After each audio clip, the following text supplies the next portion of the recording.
మందసము ముట్టుకోగానే ఉజ్జాయి ఎందుకు అక్కడికక్కడే చనిపోయాడు? దేవుని ఉగ్రత ఎందుకు వచ్చింది? 2వ సమూయేలు గ్రంథం 6వ అధ్యాయం.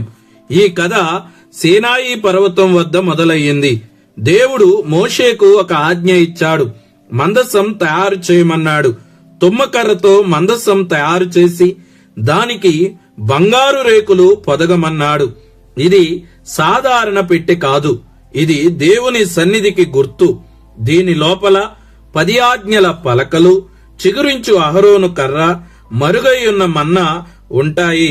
దేవుడు స్పష్టంగా చెప్పాడు, మందసాన్ని లేవి గోత్రములో కహాతీయుల వంశములో వారు మాత్రమే వారి భుజాలపై మోయాలి.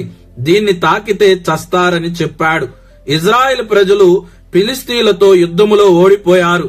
అప్పుడు వారు దేవుని మందసం మనతో యుద్ధానికి వస్తే మనం గెలుస్తామనుకుని మందసాన్ని తీసుకుని యుద్ధానికి వెళ్లారు. మరలా ఇజ్రాయేలు ఓడిపోయింది. ఫిలిష్తీయుల చేతిలో మందసం పట్టబడింది. వారు మందసాన్ని తీసుకువెళ్లి వారి దేవాలయములో దానిని ఉంచారు. ఉదయం వచ్చి చూసేసరికి వారు దేవుడైన దాగోను నేల కూలిపోయాడు. వారి నగరాల్లో భయంకరమైన వ్యాధులు వ్యాపించాయి. దేవుని సన్నిధి అపహాస్యము కాదు.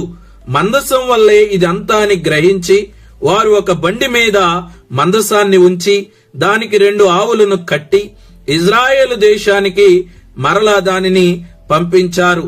ఇజ్రాయేలు ప్రజలు దానిని తీసుకుని అబినాదాబు ఇంటిలో దానిని చాలా భద్రముగా ఉంచారు. 20 సంవత్సరాలు మందసం అక్కడే ఉంది. ఇజ్రాయేలు ప్రజలు ఆధ్యాత్మికంగా మౌనముగా ఉండిపోయారు. సౌలు మరణించాడు. తరువాత దావీదు రాజయ్యాడు. యెరూషలేము ఇప్పుడు రాజధాని. కాని అతడు గ్రహించాడు, నగరములో రాజు ఉన్నాడు కాని దేవుని సన్నిధి లేదు. దావీదు అన్నాడు, మందసాన్ని యెరూషలేముకు తీసుకువద్దాం. ప్రజలు ఆనందించారు. ఇది మంచి ఆలోచన.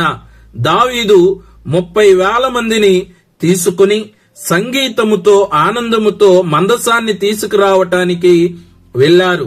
కాని ఒక విషయాన్ని మర్చిపోయారు. మందసం లేవీల భుజాలపై తేవాలి. కాని వారు ఫిలిష్తీయుల వలె ఎద్దుల బండి మీద తీసుకుని వెళుతూ ఉన్నారు. బండిని అబినాదాబు కుమారులు ఉజ్జాయిను అహియోయును నడుపుతూ ఉన్నారు.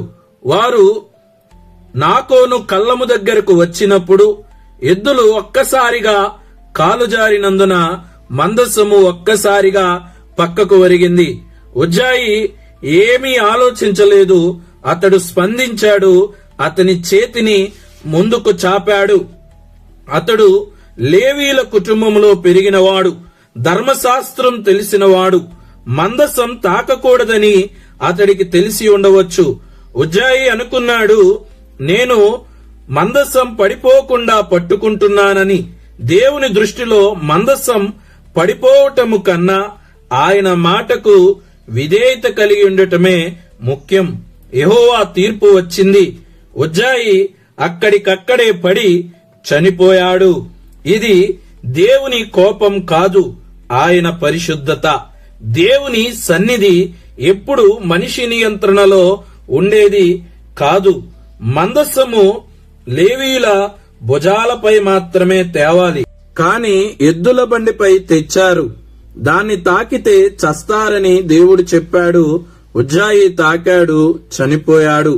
దావీదు అక్కడున్న వారందరూ కూడా ఆశ్చర్యపోయి ఎందుకు ఇలాగు జరిగింది అనుకుంటూ ఉన్నారు.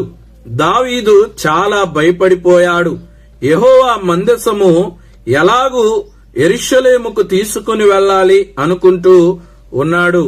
ప్రయాణము ఒక్కసారిగా ఆగిపోయింది. మందసం ఓబేదెదోము ఇంటిలో దానిని ఉంచారు. 3 నెలలు ఆ ఇంటిలోనే మందసం ఉంది. ఆ ఇల్లు ఎంతగానో ఆశీర్వదించబడింది.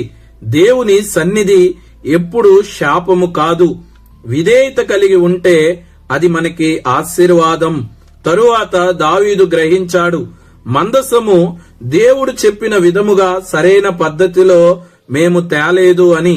ఈసారి ఎద్దుల బండి మీద కాదు, లేవీల యొక్క భుజాలపై మందసాన్ని మోసుకొస్తూ ఉన్నారు.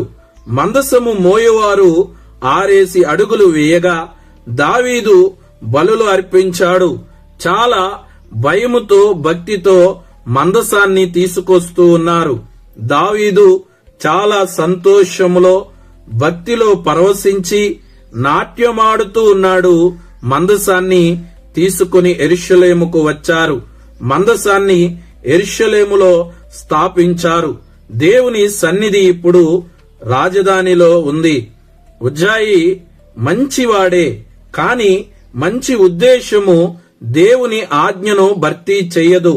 పరిశుద్ధత మనిషి విధానముతో రాదు. దేవుని సన్నిధి ప్రమాదకరం కాదు. విధేయతతో ఉంటే ఆశీర్వాదం, అవిధేయతతో ఉంటే అదే మనకు ప్రమాదం. దేవుని సన్నిధి ఆట స్థలము కాదు. అది మహిమ, పరిశుద్ధత, అలాగే విధేయతతో కూడినది.